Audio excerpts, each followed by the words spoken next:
when you stand in your place, observing what is, and letting what is be primarily the reason or the basis for the vibration that you offer, what is cannot change, because your vibration is only about what is.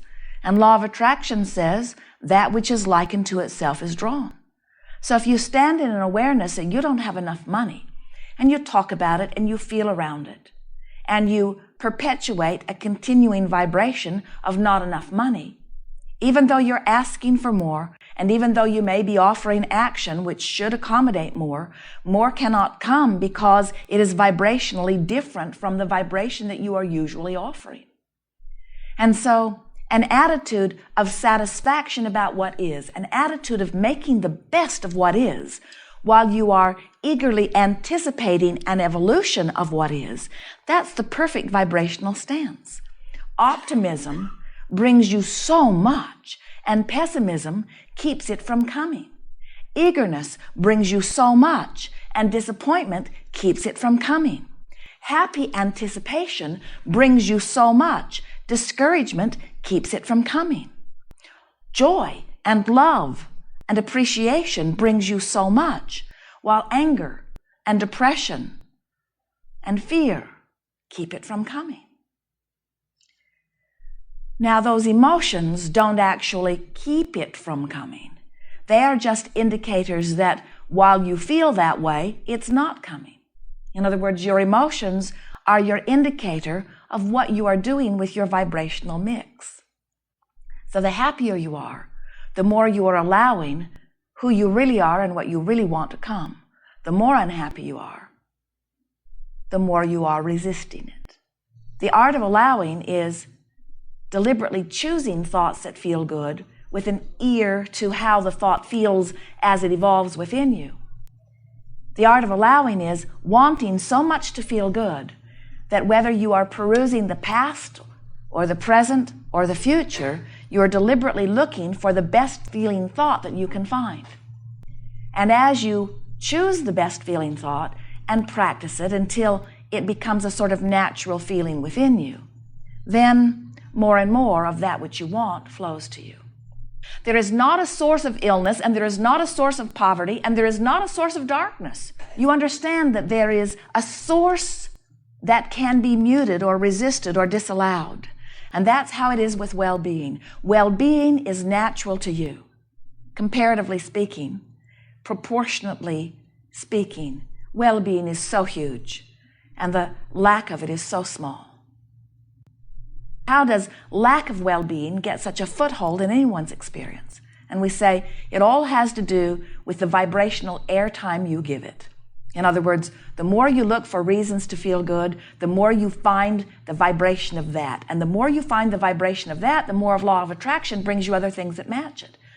Haven't you noticed that sometimes you can get on a positive roll? And haven't you noticed that sometimes you can get on a negative roll? You get focused upon something that doesn't feel good, and law of attraction will bring you more things like it. As humans become more observers and less deliberate thinkers, then you can get more of what is and less of what you are anticipating.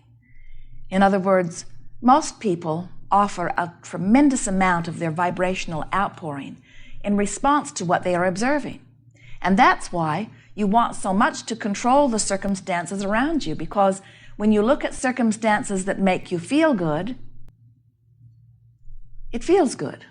When you look at circumstances that don't make you feel good, it doesn't feel good. And then you say, we've got to do something about controlling these circumstances. We need more laws. We need more rules. We need to contain the others. We need more parental guidance. We need more governmental control. We need more protection against this and this and this. And what we are wanting you to realize is that there is no protection against a vibration that you achieve, because law of attraction says that which is likened to itself is drawn. So if you look at that thing that you want often, and you talk about it, and you say yes to it, then you achieve vibrational harmony with it, and it must come into your experience. But when you look at that thing that you don't want and you shout no at it, It must come into your experience because this is a universe based upon attraction. It is all about inclusion. There is no exclusion in an attraction-based universe. So every time you spend time looking at something unwanted, you just practice the vibration that attracts it to you.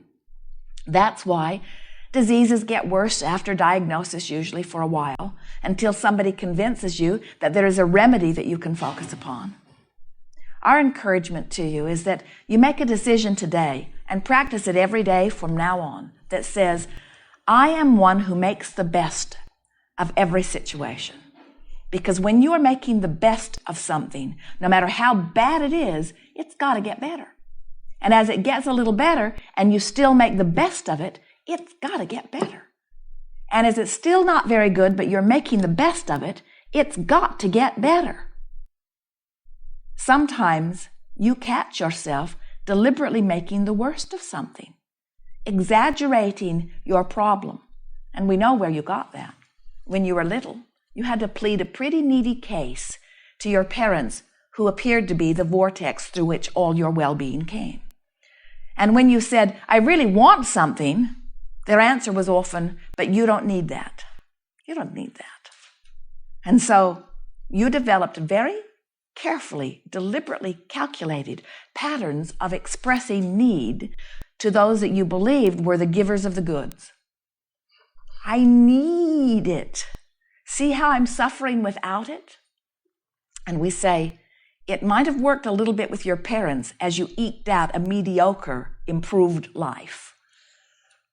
But it does not work with the universe who has the ability to grant all desires. And whatever it is you are achieving vibrational harmony with is what you are living. If you are ever wanting to know what the vibrational content of your outpouring is, just look at the manifesting around you. Because the manifesting around you is always a perfect vibrational match to the vibration that is dominant within you. We know that you are here because you are wanting to really be deliberate creators. And we want you to know that a deliberate creator is really a deliberate feeler. A deliberate creator is one who says, I want so much to feel good, because when I feel good, I'm in alignment with that which is my source. A deliberate creator does not demand that circumstances change so that you can have a better feeling response to the circumstances.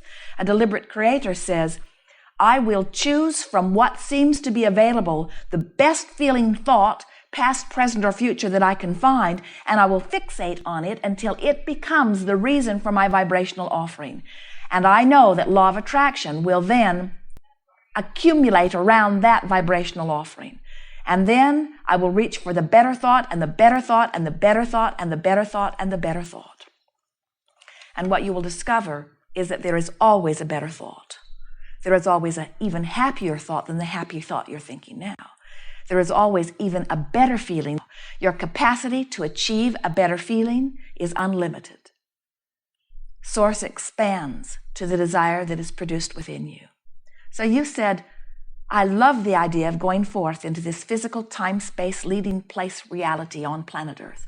I love the idea of the variety that is there. I love the idea of all of the others that I will co-create with.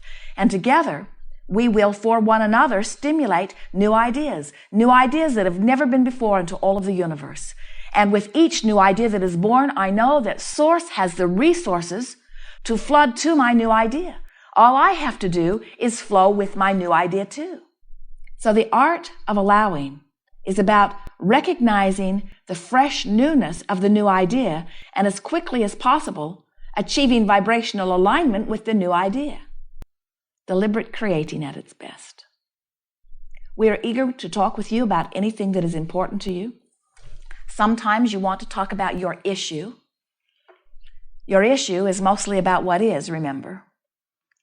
And if where you are standing is not pleasing you, then you are really not wanting to beat the drum of that issue all that much. And you will find us not very eager about helping you beat the drum of what is if what is not pleasing you. But together we will extract from what is clarity about what you prefer, and then together we will beat that drum. Every time you practice the beating of the drum of something desired, Law of attraction brings it closer. Every time you beat the drum of what is, law of attraction holds it to you. There is much about your life that you want to keep. Beat those drums. Every day we hear Jerry and Esther talking about the perfection of their life. On and on and on and on and on they go. They have a motor coach that they travel in that delights them so much because it is home away from home, always feeling as if they're home. And they talk about how wonderful it is over and over and over and over and over and over and over. Anyone not understanding, listening to them, would think they had gone mad. As they recount to one another how lovely this is and how good this is and how much they appreciate this. And we say, when you find things that you appreciate and you use them as your point of focus, your world has to get better on all other fronts. You could have 99 things going wrong in your life and one thing going right. And if you could beat the drum of that thing going right, the other 99 would either have to go away or improve. Because law of attraction cannot abide in your vibration something that does not match. You cannot feel good and be sick at the same time. You cannot appreciate something and blame something at the same time. So as you begin to practice with a deliberate orientation, your vibration that feels good while you practice it, your life has to get better. Law of attraction says that it must. We are eager to talk with you about anything that is important to you. So the moment forward, so you really can't go into the future except we're living the future, if you could say that, I guess, in the sense that this moment now is the future. You cannot go into the future because all of your power is in the now. All of your power to perceive is here and now. Now you can imagine the future, or you could remember the past, or you could peruse the present, but you're doing it all in the powerful now, which is where all of our experience is. In other words, even what is non-physical is experiencing the powerful now. Now. And the thing that is so delicious, and we want so much for our human friends to feel this fully, is that there will always be now because we never cease to be. So we don't have to worry about past, present, or future because we will always be in the now and we will never cease to be. That is so good. That is so good. We will never cease to be. Your questions speak to the confusion that confounds man. In other words, as I stand as a man in my physical experience, man meaning human, man, woman matters not. As I stand in my now, I am the culmination of all that I have become, and I never cease to be. I can think about past, but I'm doing it now. I can think about now, but I'm doing it now. I can think about future, but I'm doing it now. And the better I feel, the more of me is doing it now. As man contemplates death, he distorts his sense of who he is because death sounds like being finished, and your consciousness will never be finished.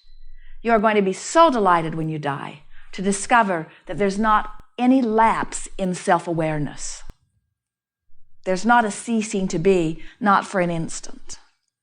In fact, in the death experience, there is immediate clarity, immediate dropping away of all veils and confusion, and an immediate clarity about who I be, and a powerful eagerness of who I be, and what now do I experience in my powerful now. And so the very time-space reality that you've been trying to help you define distorts in part the true nature of who all of us are, because you have these very clear what you see as beginnings and endings. That baby is born and it seems to begin, and that old person dies and seems to end, and we say, that is such a spattering in the continuum. And the baby didn't begin when it was born, and the old man didn't end when he died. In other words, there is no beginning and ending. There is only an eternal forever and ever and ever and ever now, you see. And when you start to get the sense of now, then you don't dread endings and you don't worry about ceasing to be. Instead, you just enjoy and devour with as much pleasure and focus as is possible your now.